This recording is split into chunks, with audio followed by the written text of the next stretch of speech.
the place that we need to focus on the most right now is direct to consumer, because we know that 7 to 8% of all the packaging that goes to your house ends up in the environment.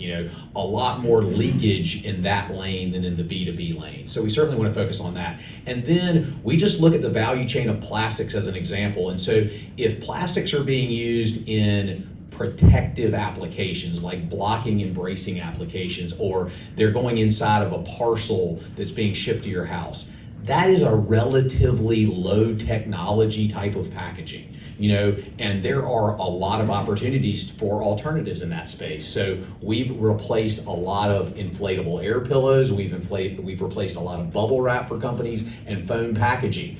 As you start to move up the value chain of plastic, it gets more and more difficult. And when you get to the highest part on that value chain, you're looking at things like direct food contact for raw protein. Those materials are highly technical. There's been decades of R&D that have gone into producing those products. They're critical for shelf life. They're critical for food safety. And so those are a longer pull.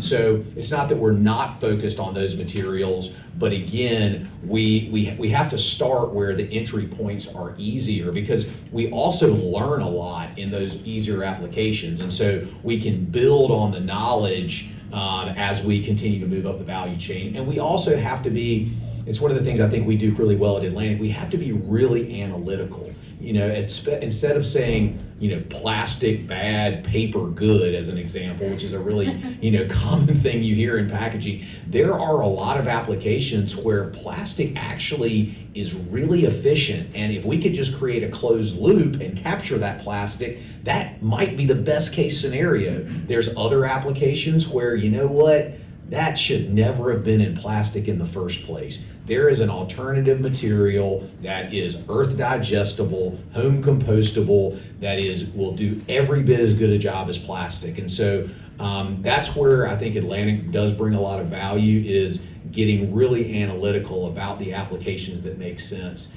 to introduce these alternative materials.